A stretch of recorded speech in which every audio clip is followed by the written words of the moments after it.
Boa noite, senhores. Estamos aqui reunidos mais uma vez, né? Dessa vez para a nossa última aula. O tempo passou muito rápido.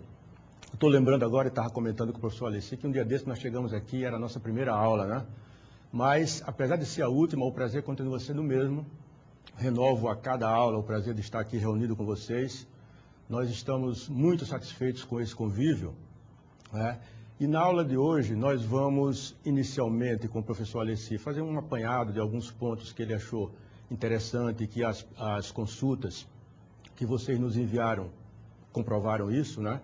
E gostaria de dizer, já nesse começo, que as perguntas que estão vindo para a web tutoria não estão sendo respondidas por um problema no sistema que está sendo providenciado. Então a gente pede desculpas a vocês pela demora na resposta, que é involuntária, e as pessoas que cuidam do sistema já estão providenciando essa solução, ok? A nossa aula de hoje vai ser uma aula mais leve, ou seja, nós não vamos precisar correr, tá? Para que vocês consigam aproveitar de uma maneira bem interessante, né? Então a gente preparou uma coisa que foi, digamos assim, filtrar os assuntos mais importantes que tem na apostila, para que a gente possa explicar isso com mais detalhe, lembrando a vocês, né, que não se dispensa a leitura da apostila. Nós filtramos ali alguns pontos importantes e vamos falar sobre ele, ok? No decorrer da nossa aula. Então, nesse momento, eu passo a palavra ao professor Alessi. Professor Alessi, por favor, é com você. Olá, pessoal. Uma satisfação estarmos aqui. Infelizmente, é a nossa última aula, né? E, para iniciar, eu gostaria de avisar que semana que vem nós não estaremos aqui, mas vocês terão aula, ou seja, vocês terão prova.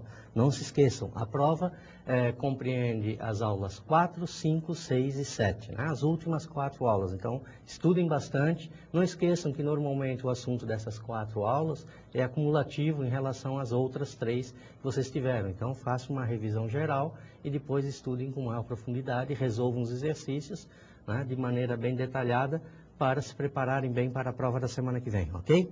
Não esqueçam também do cartão da lista de exercícios, né? Da lista de exercícios 2. Vocês têm que entregar isso aí até o dia 12. Então não se esqueçam, né? Não deixem o cartão em casa para o dia 12 entregarem no dia da prova, né? Então vocês entreguem para o tutor presencial, ok, gente? Bom, após os avisos paroquiais, então vamos conversar um pouco sobre a questão de banco de dados. Vocês observaram que o fundamental em relação ao banco de dados é o quê? A linguagem SQL, né? É o coração. E nós vimos inicialmente que a linguagem SQL é separada em 3 partes. Uma parte que nos permite a definição do banco de dados, define a estrutura, como é que vai ser o banco de dados, as regras de negócio. Posteriormente, você consegue fazer a população e, por último, a questão de consulta, além de uma parte também direcionada ao controle, né? A questão de segurança. Então, nós temos a DDL, que é a manipulação da estrutura e população do banco de dados, a DML, que é para você trabalhar com a manutenção dos dados e consultas, principalmente, né? E a DCL, parte DCL, que é a parte de segurança, ok, gente? Bom, então vamos fazer um apanhado geral. Inicialmente, a parte DDL. A parte DDL, para definir os elementos, nós temos o comando create, né? E aí o adicional pode ser o create schema. O que faz o create schema? Permite-nos criar um banco de dados, certo? Depois nós temos o quê? Create table, permite-nos criar uma tabela, aí com todos os seus parâmetros, como nós já vimos. Depois do Create Table, nós podemos pensar também no Create View e Create Index, né? Ou seja, Create View vai fazer o quê? Criar uma visão, né? Qual é a ideia da visão, gente? A ideia da visão é facilitar o nosso serviço, né? Nós fizemos a modelagem do banco de dados. Aí existe um determinado relatório cuja consulta é complexa e você, cada vez que tem que gerar o relatório, você tem que elaborar essa consulta. Para não realizar isso, o que você faz? Cria uma visão para o banco de dados, a visão do usuário, essa visão para o usuário é como se fosse uma tabela e ele simplesmente utiliza essa tabela. Agora você tem que cuidar um pouco com a utilização de visões, né? Por quê? Porque visão é uma consulta, cada vez que ela é processada, ela demora. Então, se você pegar um banco de dados, não vai se preocupar muito com a modelagem, porque eu consigo resolver os problemas através de visão, tomem cuidado com isso. Por quê? Porque você começa a fazer consultas em cima de visões que são consultas. Isso leva muito tempo, é muito moroso. Então, se você começa a ter muitas visões, reveja o banco de dados. Às vezes, bom, você vai ver no próximo, na próxima disciplina, o processo de modelagem, você vai ver, bom, no lugar de normalizar tudo, não, eu vou reestruturar um pouco para agilizar o processo. Né? Então, pense um pouco nisso. Bom, depois nós temos também o comando de alteração, alter table, para alterar as estruturas dos elementos. Né? Além disso, nós temos dois comandos, um é o drop e o outro é o delete. Né? Tomar bastante cuidado, que às vezes o pessoal confunde isso. Quando você utiliza o comando drop, você elimina a estrutura, por exemplo, drop numa tabela, você elimina a estrutura dessa tabela. Ou seja, é como se ela nunca existisse no banco de dados, ok? Já quando você usa o delete, você vai apagar apenas o conteúdo. A estrutura da tabela, a definição da tabela, com todas as suas regras, elas se mantêm no banco de dados. Não são eliminadas. Tá? Então tome cuidado, que de repente se você se enganar no lugar de usar um delete, usar um drop, você acaba perdendo informação valiosa aqui. Ok, gente? Bom, o comando que você mais utiliza é um comando da DML, que é o select. Tá? Basicamente a estrutura é select from where. Selecionar alguma coisa de algum lugar baseado em alguma condição. Tá? Aquilo que a gente falou, o SQL é uma linguagem de quarta geração. Você simplesmente diz o que quer e deixa o banco de dados, o sistema de gerenciamento de banco de dados, quebrar a cuca para resolver. Como é que ele vai fazer isso? Ok, gente? Bom, esse select tem uma estrutura bastante complexa. Né? Nós vimos, por exemplo, os operadores de grupo. O que são os operadores de grupo? Eles nos permitem agrupar elementos. Aí aparecem mais duas estruturas, duas cláusulas dentro do select. Ficaria o quê? Select, selecionar alguma coisa, from, de algum lugar, where, baseado em alguma condição. Tá? Aí o que acontece? Group by, agrupado por baseado em algum elemento. Heaven, né? Esse heaven, de novo, é uma seleção. Né? E o que a gente tem, então, no Group By e o Heaven? O Group By vai agrupar os elementos para você fazer uma análise. Então, por exemplo, nós falamos lá em relação a estados e municípios. Eu poderia fazer um Group By na tabela de municípios por estados ou por regiões. Né? Então, nós estamos agrupando. E aí, o que acontece? Nós podemos usar aquelas funções que nós vimos de agrupamento. Que funções são essas? Aquela função de soma, de máximo, de mínimo, contador, que nos permite fazer o quê? Realizar várias consultas que nós desejamos de maneira facilitada, certo, gente? Então, aproveita bastante esse recurso, que ele é bastante poderoso. Além disso, nós temos também a cláusula IN, que ela permite fazer o quê? Comparar elementos, né, em relação a um conjunto. Por exemplo, eu quero verificar se um município pertence a um determinado estado. Então, o que você vai fazer? Eu coloco o nome do município e aí uma consulta que me dá o quê?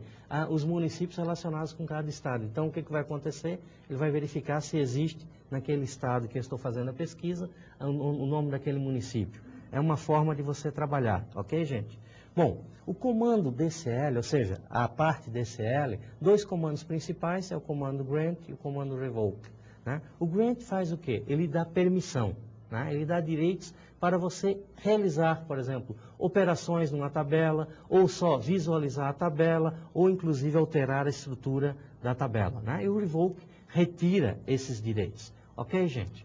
Bom, um outro elemento que nós começamos a conversar é o quê? A questão de transação. Transação é importante porque a transação normalmente ela exige que você realize um conjunto de operações, às vezes, e esse conjunto de operações ou ele tem que ser realizado por completo ou ele não pode ser completado, como se nunca existisse no banco de dados. Ele tem que ser abortado, desfeito a parte que funcionou e deixar como se não existisse.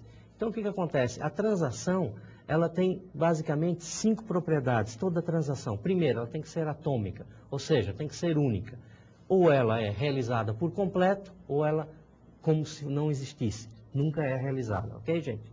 A outra, ela é consistente. O que significa isso? Bom, você pega um banco de dados, o banco de dados ele tem informações que são consistentes, que respeitam as regras de negócio e são válidas para o usuário. Nós não podemos realizar uma transação, ou seja, um conjunto de operações, e ao final dessa transação, o banco de dados ficar inconsistente.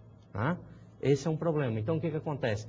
A transação, ela pega o banco de dados numa situação válida e ela devolve numa situação válida. Ok, gente?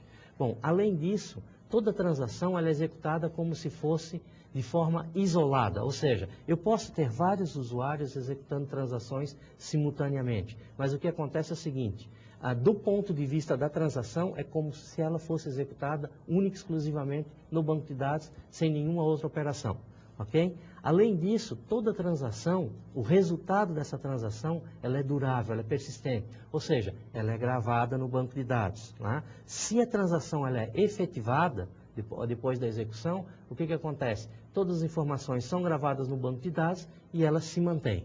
Certo, gente? Bom, essa é a revisão geral que eu tenho para hoje, né? E agora vamos passar para o professor Eugênio iniciar a aula. Vamos lá, professor? Vamos lá, professor Alessi.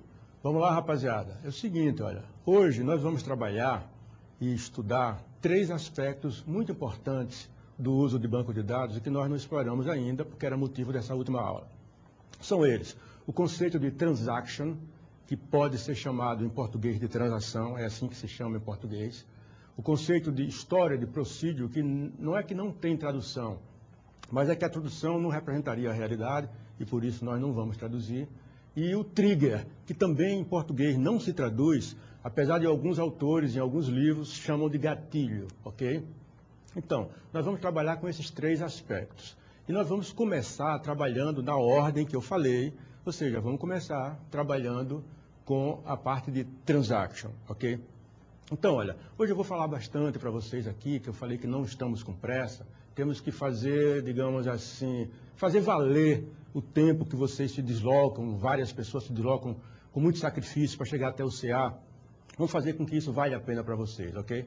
Então, transaction, o que é? Vamos entender primeiro o conceito, depois a gente trabalha explorando mais. É assim, olha, quando a gente está trabalhando com DBMS, que é um sistema de gerenciamento de banco de dados, você executa uma instrução e ela é efetivada. Tipo assim, quando você faz um select, digamos no MySQL, que é o que nós estamos usando, ele é realizado na hora. Se você fizer um update, quer dizer, você alterou a tabela com o comando update, na mesma hora ela é feita. Se você fizer um delete, ele é executado na mesma hora. Mas na realidade, a gente pode necessitar, e na prática é assim, que um conjunto de instruções seja realizado, e só o conjunto. Então a transação nada mais é do que um conjunto de ações que a gente realiza. Vou tentar dar um exemplo na vida real, esquecendo o banco de dados, e depois a gente passa para o banco de dados, ok?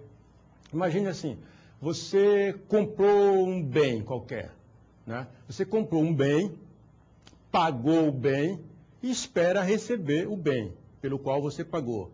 Enquanto você não recebeu o bem, a transação não está completa. Entendem isso? Ou seja, é uma sequência de fatos que, para serem concluídos, todas as etapas têm que ser concluídas. Tá? Então, nós vamos usar esse mesmo conceito no banco de dados. A gente vai fazer uma série de comandos, mas só vai querer que ele efetivamente atualize o banco de dados se for pertinente. Se não for, ele não atualiza. Então, transação é exatamente isso, ok? O conceito de história de procedure nada mais é do que um conjunto de instruções que a gente guarda no banco de dados para ser executado na hora que nós quisermos. Ou seja, digamos que tem vários assuntos que eu gosto ou preciso resolver. Então eu escrevo várias instruções para aquilo e deixo aquilo guardado no banco de dados. Na hora que eu quiser que aquilo seja processado, eu mando processar aquilo. Então, história de procedure nada mais é do que um conjunto de instruções em SQL que a gente executa, que a gente faz, guarda no banco de dados e na hora que quiser a gente manda com que ela entre em cena. A trigger é uma coisa muito parecida com a história de procedure, porque ela também é um conjunto de instruções que eu guardo no banco de dados com uma diferença fundamental. Fundamental. Qual é? É que ela, a trigger, eu não mando ela ser executada. Eu não preciso mandar que ela seja executada.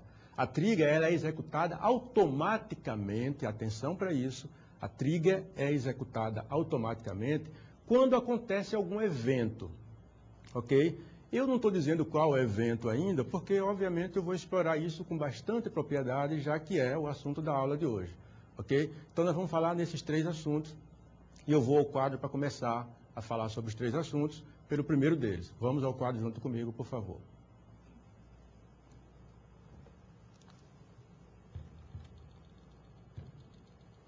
Objetivo. Conforme nós estávamos dizendo, nós vamos conhecer os conceitos de transaction, que eu já dei para você a ideia do que é a transaction. Pode ser falada transação em português, tá certo? É usual você encontrar em livros transação para dizer transaction, não há problema algum. A história de procedure, que não deve ser traduzido, porque a tradução ficaria ruim, ok? E a trigger, que também não deve ser traduzida, mas alguns livros traduzem como gatilho. Então nós vamos, como falei há pouco, trabalhar inicialmente com a transação. Para isso, para exemplificar a transação, eu vou utilizar alguns slides, começando por esse aqui. Ó. Vejam só, eu vou fazer uma consulta, né, que nós fazemos com o comando select. Vou explicar para vocês a consulta, depois eu digo por quê. Então, entro com select, aí eu vou pedir o número do pedido, vou pedir o código do cliente e vou pedir também o items total, que isso aqui é o valor do item que foi pedido. Estou pedindo isso. Esse format aqui, vocês lembram da aula passada, com esse 2, significa que eu quero apresentar essa variável aqui, tá, com 2 casas decimais. Okay? E quero também que ela leve o nome de valor para ficar compatível com a realidade, já que isso aqui é um valor. Okay? Onde que eu vou buscar? Coloca-se na cláusula from e indica-se. Vou buscar na tabela de pedido, tá? Onde o número do pedido seja maior do que 1313. Alguém podia pensar, professor, por que esse 1313? Então eu vou mostrar aqui na transparência seguinte. Olha aqui. Isso aqui é o resultado daquela consulta, pessoal. Então, número do pedido, 1315. Eu pedi que fosse maior do que 1313, então ele mostrou 1315, 1317, 1350, 1335, 1860. Por que eu pedi maior do que 1310? Porque eu queria um relatório que coubesse na tela. Essa foi a razão principal. Então, esse relatório cabe na tela. Se eu pedisse uma área um pouco maior, um intervalo maior, poderia não caber. Então, eu gostaria que vocês ficassem atentos para esse número aqui, ó, 1860, que nada mais é do que o número do pedido. Por que eu peço a vocês que olhem para aqui? Vocês vão entender nas transparências seguintes. Olhem para aqui e a gente vê que o valor do pedido 1860 foi 65, tá? Gravem isso, que eu vou usar isso já já. Muito bem. Então, ó, vou fazer agora uma transação à luz daqueles dados que vocês acabaram de ver. Então, é assim, ó. Eu vou escrever set autocommit igual a 0 e vou para aqui para frente explicar para vocês o que é isso. Que é assim, ó.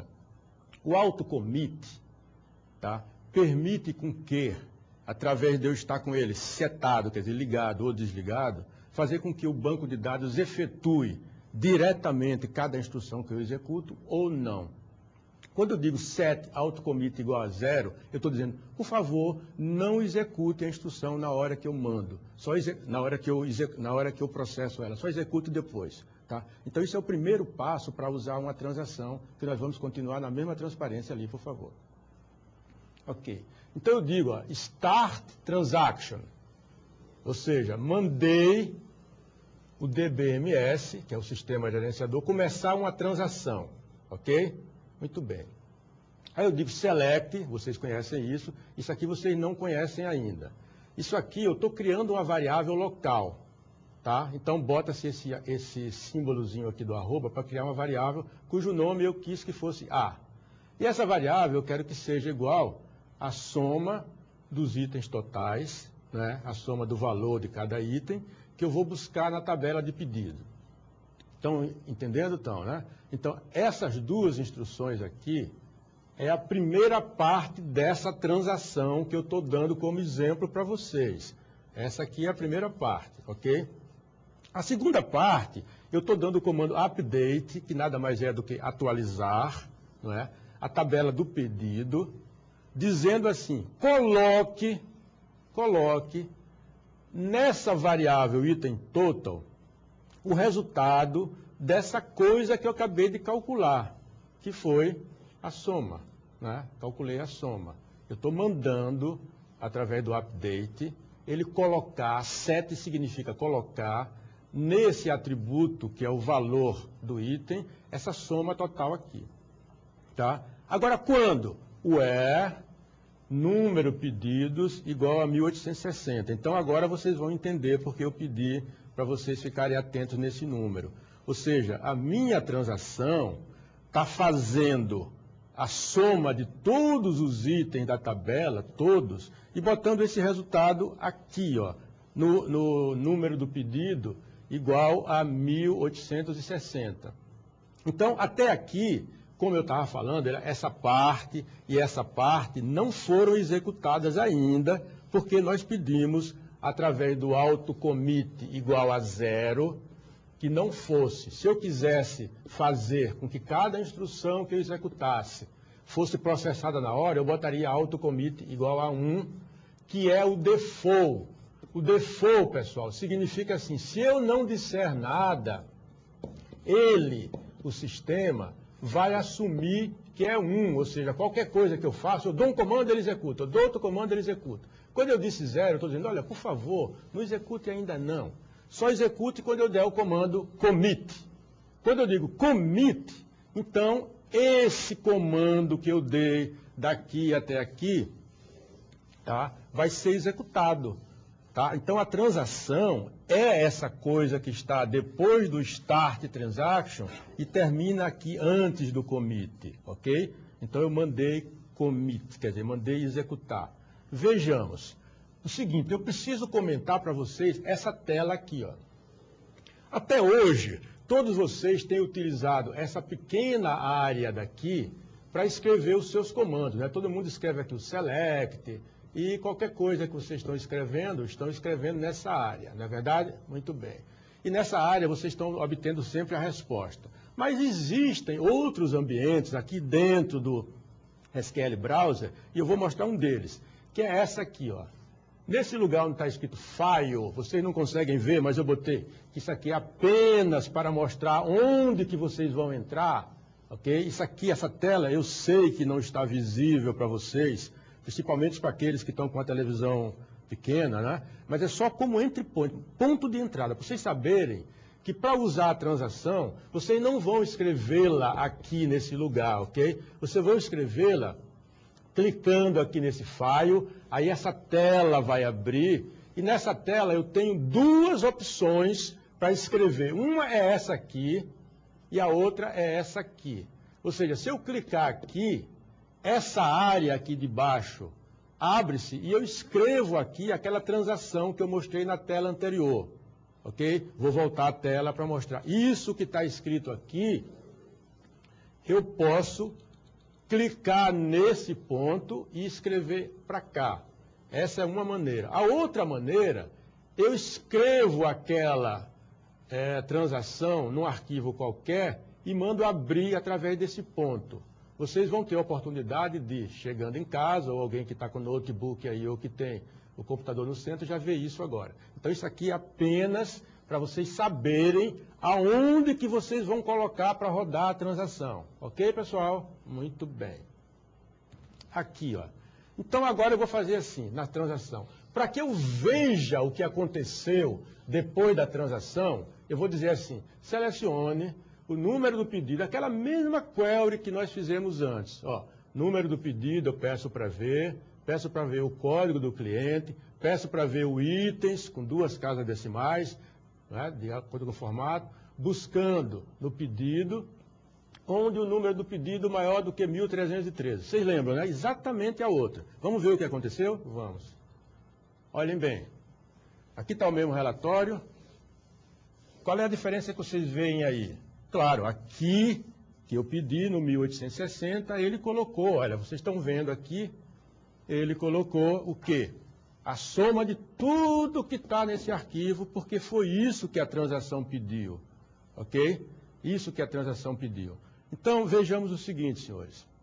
Imaginem que vocês querem acumular dados que vocês têm numa tabela. Vocês podem usar uma transaction igual a essa, né? Se ele calcular tudo de acordo com o que vocês pediram, você manda que ele acumule naquele local. Se não calcular, ele não faz nada, é como se nada tivesse acontecido. Não vai bagunçar o arquivo de vocês. Então vamos continuar lá para a gente ver o que vai acontecer em seguida. Aqui, ó. Se nós quisermos voltar atrás, eu digo, eu não gostei daquilo, não era bem o que eu queria. Então eu posso usar o comando rollback. Rollback, a pronúncia é assim, significa retroceder. Ou seja, eu fiz essa conta aqui, mas por alguma razão eu não gostei. Então, se eu der esse comando rollback, ok, o que é que vai acontecer? O sistema vai voltar ao estado anterior. Ele volta, ele reconstitui aqui nesse lugar, vai voltar a ter o valor que tinha, ok? Então, vocês vão poder rodar em casa e ver que exatamente isso que vai acontecer, tá? Se eu der o rollback, esse valor aqui volta para o anterior. Eu não botei aí na transparência, simplesmente para não ter uma transparência a mais, ok?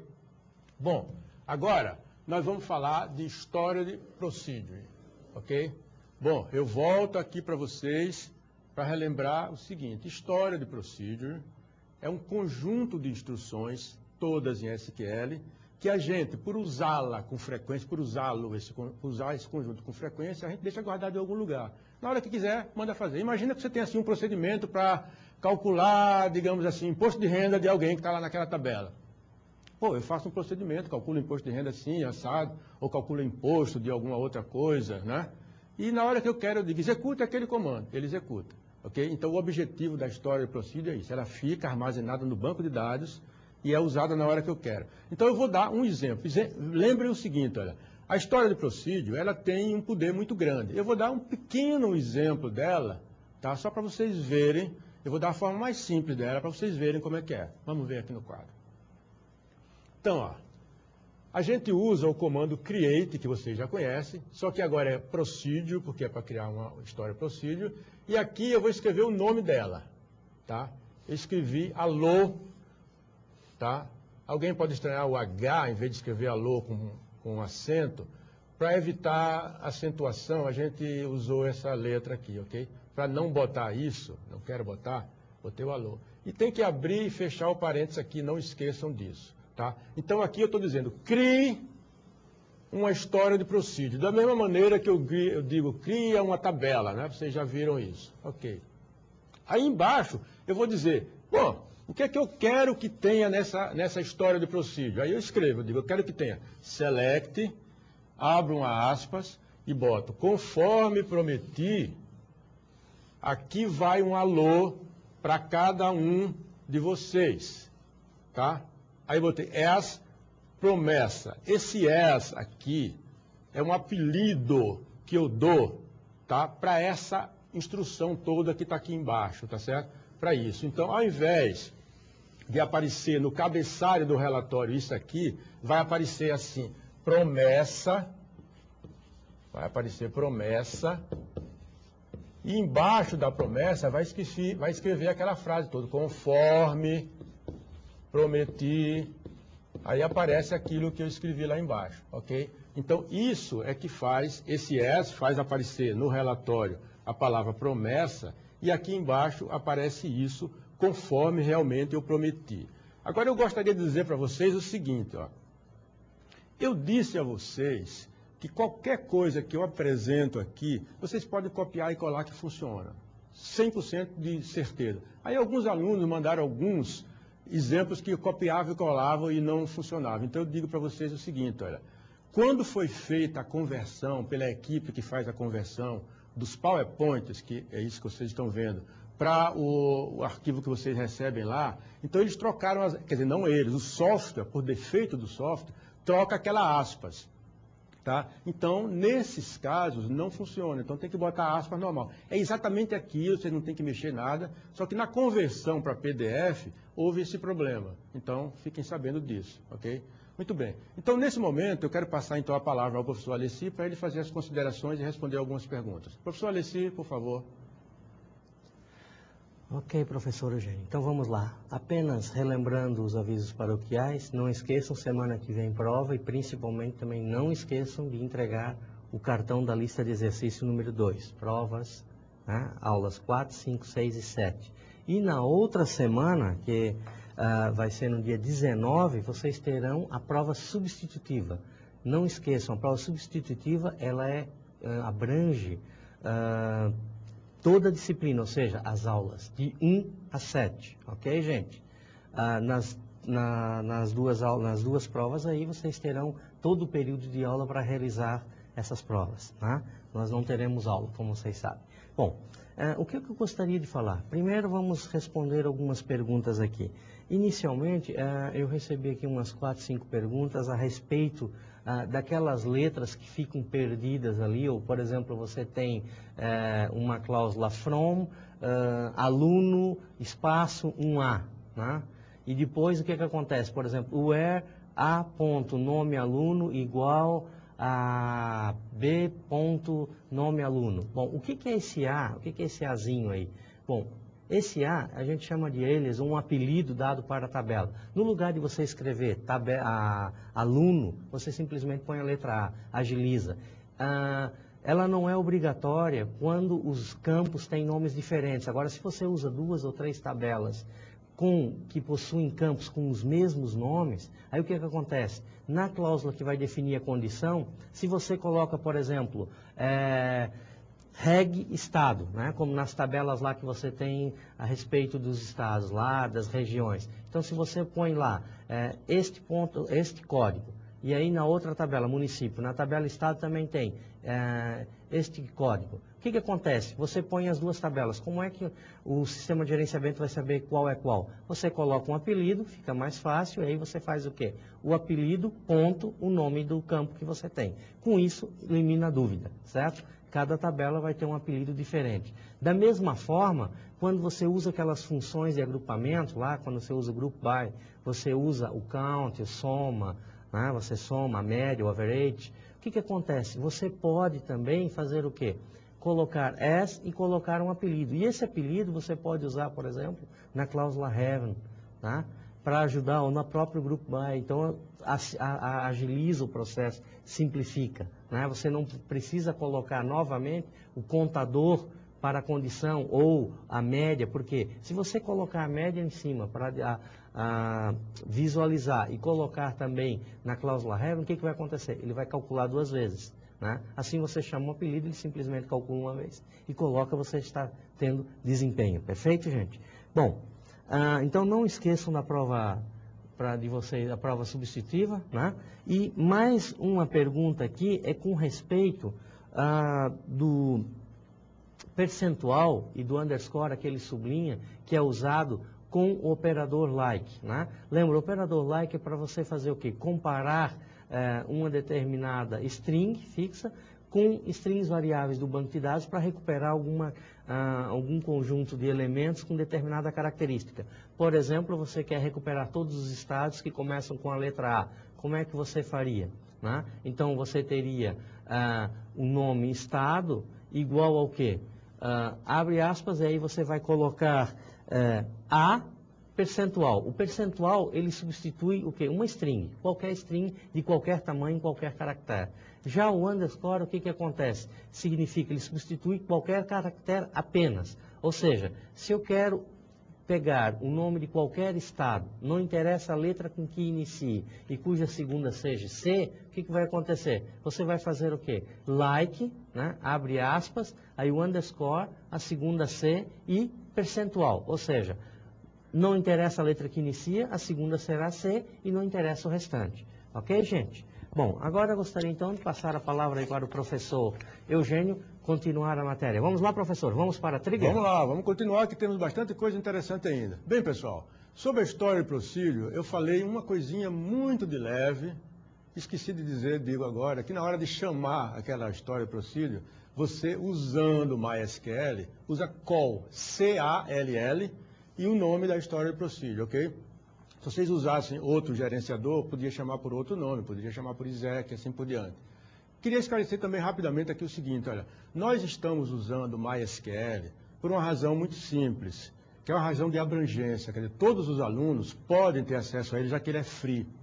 ele é grátis. Alguns alunos disseram, professor, por que não usa o Oracle, que é uma potência?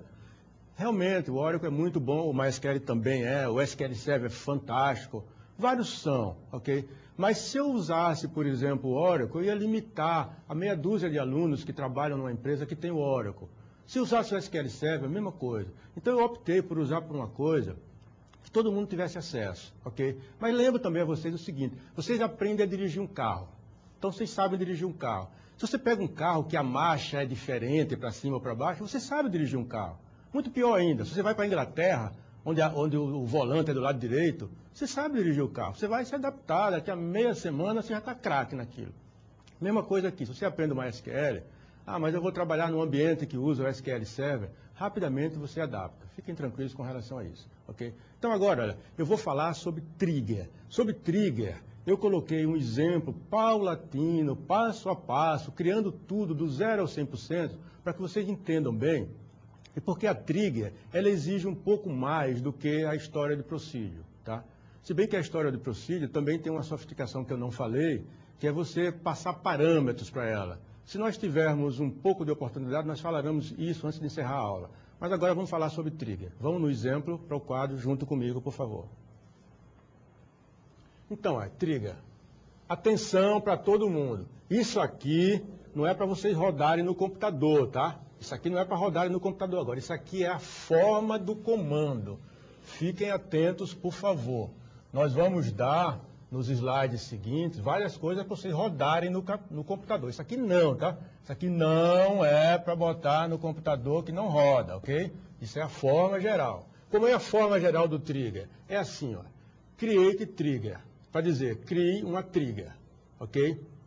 Em seguida, está aqui nome da trigger, ou seja, a gente escolhe um nome e bota aqui. Esse nome que a gente botar aqui logo em seguida, vai ser o nome que a gente deu para a trigger. Como a gente tem um filho e batiza com um nome tal. Mesma coisa aqui. A coisa que vem em seguida é a ocasião. Ocasião é o seguinte, quando que eu quero que aquela trigger seja executada? Antes ou depois? A palavra é em inglês, é before, tem que escrever assim mesmo, ou after. Significa, antes de acontecer alguma coisa, ou depois de acontecer alguma coisa, é que eu quero que aquela trigger seja executada. Vocês lembram que eu falei há pouco que a trigger ela é executada automaticamente, né? Então aqui vem o evento. O que é o evento? O evento é alguma coisa que quando ocorrer, a trigger vai ser, a gente chama disparada, ela vai ser utilizada. Então esse evento só pode ser 3 eventos. É o insert, é o update ou é o delete. O insert é aquele mesmo insert que vocês conhecem, quando vocês vão inserir dados numa tabela, lembram? Insert, intro, alguma coisa. Então esse é o evento que a gente pode associar com a trigger, tá? O outro evento é o update, o mesmo update que vocês conhecem. Quando eu quero atualizar o dado de uma tabela, eu boto update, etc, etc. E o delete também é o mesmo delete que vocês conhecem, que vocês usam quando querem apagar alguma coisa de uma tabela. Então fiquem bem atentos para o seguinte, quando acontecer um delete, ou um update, ou um insert, eu faço com que a trigger seja disparada automaticamente, tá? Agora, continuando, a forma geral do comando. Eu coloco a palavra on, notem todos que eu coloquei em cores diferentes as palavras que vão conter o comando, né? Então esse on é obrigatório ter. Agora aqui, nome tabela, o que é isso? É o nome da tabela aonde eu quero associar a trigger, né? Então a tabela que eu vou utilizar. Esse aqui é o nome que eu dou, quer dizer, que eu dou não, a tabela já tem um nome, é o nome da tabela que eu quero usar. Tá? Agora, isso aqui que está na cor diferente é obrigatório, é for each row, que significa para cada uma das linhas, né? Aí eu boto o begin e boto o end. E entre o begin e o end, eu boto aqui os comandos SQL que eu quero que sejam executados por aquela trigger.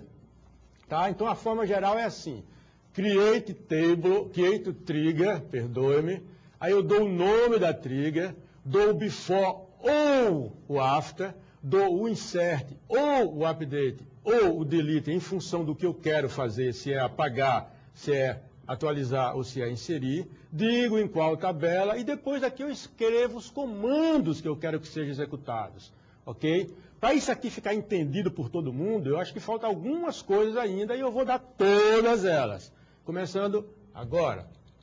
Então, olha, eu vou ler o que eu mesmo escrevi, tá? Então, nós vamos criar uma tabela para fazer um exemplo, né? Partindo do zero, tá? E chegando ao 100%. Ou seja, eu vou criar uma tabela nova para vocês entenderem bem o exemplo, tá? Depois, basta que vocês copiem e colhem, nada mais, nada menos, para poderem rodar nos seus próprios computadores. Ok? Então eu vou criar uma tabela nova. Eu quis fazer do zero até o 100% para vocês. Então vamos lá. Ó, o exemplo completo, parte 2, né? A parte 1 foi aquela. Vou criar uma tabela. Como cria uma tabela, vocês sabem tão bem quanto eu. É Create Table. Eu quero que a tabela se chame exemplo. Então eu dei o nome exemplo aqui. Essa tabela tem o quê? Tem um código, atenção para isso. Tem um nome, atenção para isso. Tem uma data de criação, atenção para isso. E tem uma data de atualização, atenção para isso também. Esse código que está aqui, que é um dos campos da tabela, eu vou dizer que é small int, é um inteiro, pessoal, é inteiro. Sem sinal, não pode ser nulo, tá certo? E uma novidade para vocês, que é uma novidade muito interessante, é esse autoincremento. Autoincremento nada mais é do que um campo que automaticamente, a cada registro que eu entro, ele vai sendo preenchido sem a intervenção nossa. Ou seja, eu boto um registro, ele bota número 1. Eu não digo nada, ele bota sozinho, porque eu estou dizendo que ele é autoincremental. Eu boto outro registro, ele bota 2. Eu boto outro, ele bota 3. E assim por diante. Isso é uma barbada, né? A gente poupa o trabalho de estar pensando qual é o número que eu boto aqui, né? O nome é um varchar de 40, ou seja, é uma variável string que vai até 40 caracteres. A data de criação, esse timestamp, pessoal, nada mais é do que um tipo de dado para dizer que eu quero aqui uma data. Só que o timestamp é uma data completa. Ele tem dia, mês, ano, hora, minuto e segundo, ok? E eu digo que o default quer dizer que se eu não disser nada por obséquio, coloque lá assim, ó, aqui é a data e aqui é a hora, minuto e segundo. Ou seja, cada vez que eu inserir um registro não disser nada, o sistema gerenciador, faz isso para mim sozinho. E a data de atualização também é um timestamp, ou seja, é um tipo de dado que permite colocar hora, né? Dia, hora, e o default também é o mesmo, tá? E estou dizendo que a chave primária é o código, ok? A chave primária é o código. Eu vou até a frente agora para dizer para vocês o seguinte, olha, vocês viram ali, eu acabei de ressaltar, a chave primária.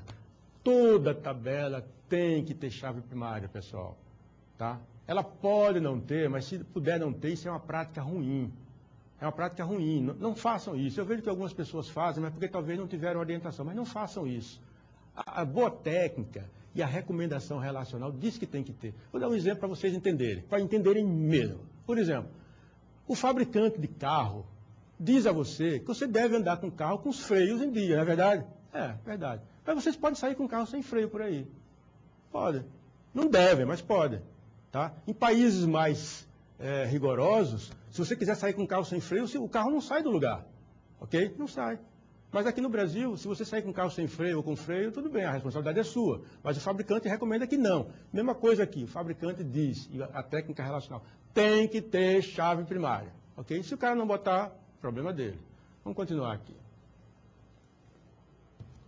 Então, ó, vamos agora à parte 3. Vou criar a trigger agora. Agora sim, vocês podem rodar isso que funciona na boa. Então, ó, create trigger, conforme eu mostrei na transparência. Eu quero que o nome da trigger seja isso aqui, ó. Exemplo antes de inserir. Por quê? Porque eu vou fazer uma trigger que ela vai ser executada na hora que eu quiser inserir um registro. E vocês vão entender no final o porquê. Eu quero que seja before. Lembra que só podia aqui ser before ou então after. Eu quero before. Tá? E qual é o evento que eu quero? O evento que eu quero é insert. Lembram da forma geral? Né? Tinha o nome, que era aqui. tinha a ocasião, que era aqui, e tinha o evento, que era aqui. Ok? Então, estou dizendo isso. Na tabela exemplo, que eu acabei de criar. Ok? Depois em azul, como vocês já viram, a coisa que é obrigatória, né? E o que é que eu quero que faça? Eu quero que faça o seguinte, coloque na data de criação, now, pessoal, é uma função, tá? Que me dá a data atual. Esse now, quando eu digo isso, o DBMS, que é o Sistema Gerenciador de Banco de Dados, vai buscar a data atual e vai botar aqui nesse campo, ok? E esse new aqui, se escreve NEW, ok? É para dizer que eu quero que coloque agora, quer dizer, crie uma data com esse valor, ok? Então vejam bem, eu acabei de criar uma trigger, tá certo? Que vai fazer com que, cada vez que eu inserir um registro, porque está aqui insert, ele bota na data de criação a data do dia. Essa trigger faz exatamente isso, ok? Muito bem. A outra trigger que eu vou criar é muito parecida. Ó, create trigger, o nome dela vai ser exemplo antes de atualizar, vejam a diferença, porque eu quero fazer com que antes que eu atualize alguma coisa, quer dizer, antes não, quando eu atualizar alguma coisa, ele faça uma ação que vocês vão ver em seguida. Então eu boto before, tá? Update, porque é para atualizar. Em qual tabela? Na tabela do exemplo, ok?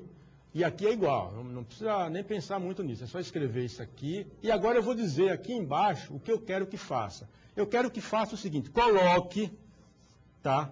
Na data de atualização, a data do sistema. Por que, professor, na data de atualização? Porque eu estou fazendo uma query para quando eu atualizar, ele dizer a data de atualização, ok?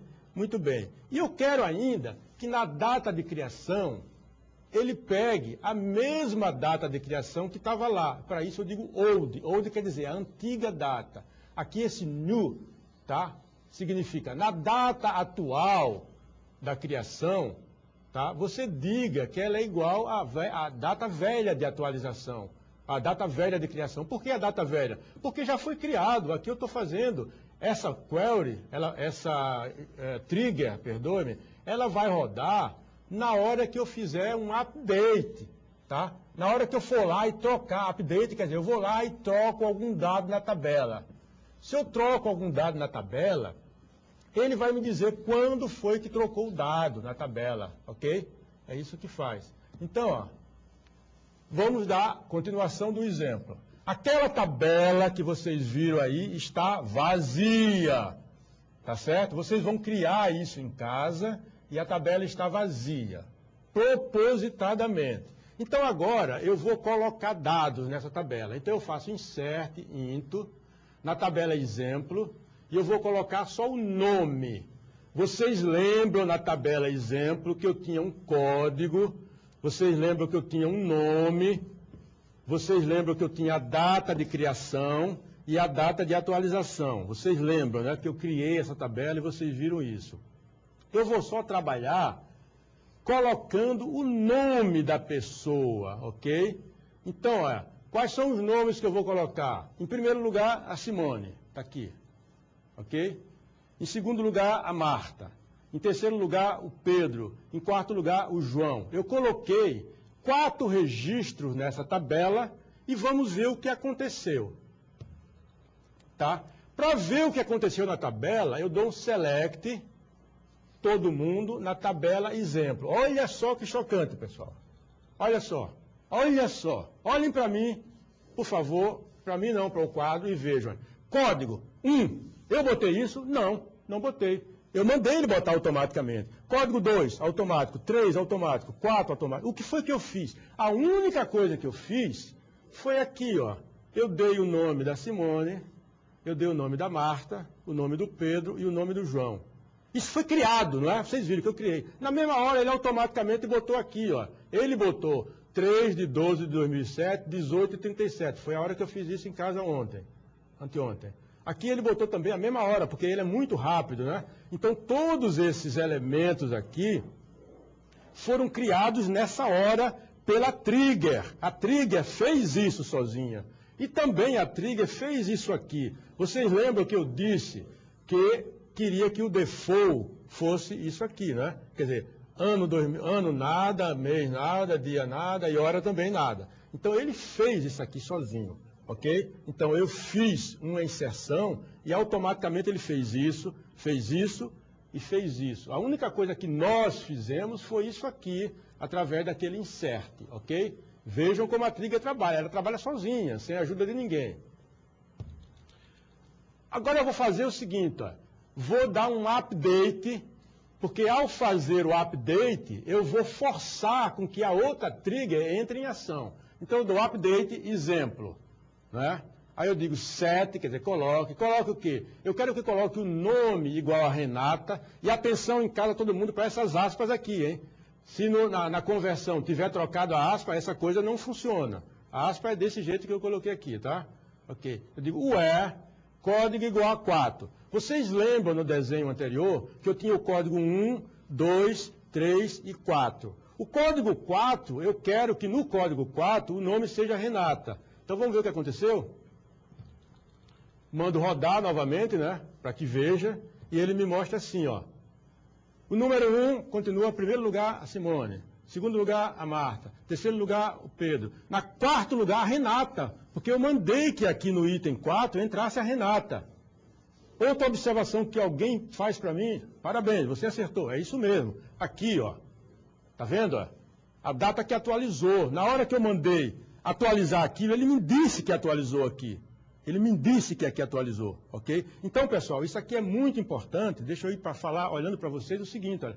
Quando vocês fazem um arquivo de vocês, uma tabela qualquer, você quer saber se alguém mexeu. Isso aí está uma trigger que faz. Na hora que alguém mexeu, ele marca lá sozinho a data que mexeu. Na hora que cria, ele diz, na hora que... Porque a gente criou uma trigger para isso, ok? Vou passar a palavra para o professor Alessi, para ele fazer as considerações dele. Professor Alessi, por favor.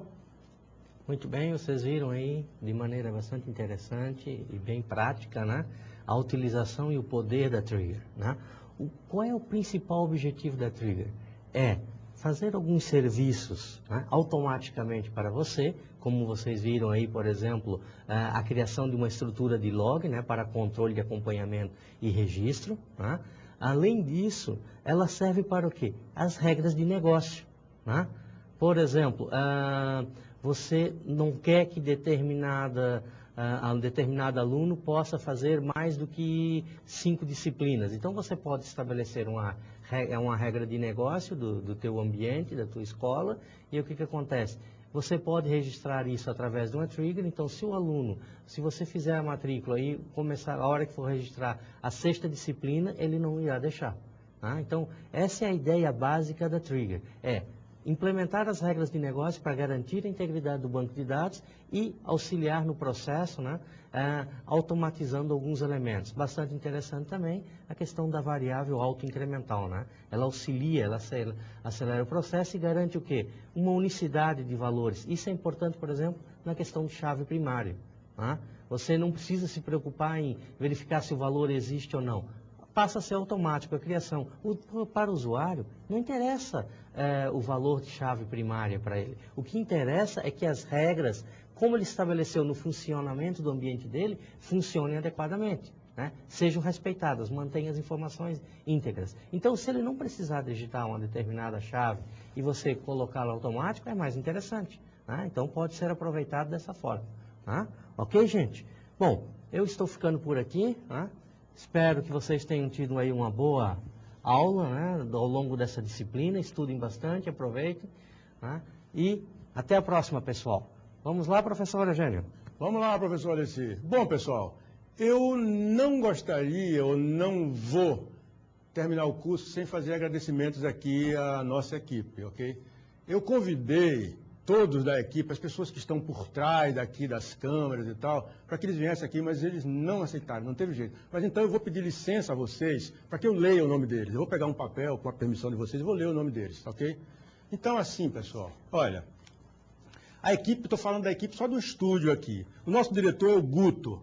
O Guto é um cara super simpático, fleumático, como todo francês, né? Nós temos o editor o João Carlos, que está ali também. Daqui eu vejo ele, vocês não veem. Ele não quis vir, não teve jeito, tá? Nós temos o operador de áudio, o Jerônimo, que está ali, finíssimo também. A nossa produtora, a Diana, tem pessoas aqui, tem professores que ficam na porta dela só para ficar bonita o tempo inteiro. O roteirista, a roteirista, que é a Nara, também muito legal. Os dois amigos que estão aqui olhando para ele nas câmeras, o William e o Rafael. E tem também a intérprete de Libras, que é a Letícia, que acompanha vocês o tempo inteiro. Ok? Então, olha, isso aqui é que eu gostaria de dizer para vocês, que a equipe é composta não só desse, mas das outras pessoas que fazem também, preparam artigos, etc., né? E como também eu prometi para vocês, vou falar rapidamente, porque eu tenho que mostrar o gabarito. Vocês pediram o alô, eu disse que ia dar o alô, mas como não dá tempo para o alô, eu vou falar rapidamente, vocês já entendam o seguinte, eu vou falar isso e colocar lá para vocês o gabarito. Então, alô para Rondônia, para o Acre, para o Amazonas, para Roraima, para o Pará, Amapá, Tocantins, Maranhão, Piauí, Ceará, Rio Grande do Norte, Paraíba, Pernambuco, Alagoas, Sergipe, Bahia, Minas Gerais, Espírito Santo, Rio de Janeiro, São Paulo, Paraná, Santa Catarina, Rio Grande do Sul, Mato Grosso do Sul, Mato Grosso, Goiás e Distrito Federal. Assim eu me despeço de vocês, espero que vocês tenham feito um bom proveito e quem sabe a gente se encontra numa próxima disciplina por aí. Um abraço e fiquem com o gabarito agora, por favor.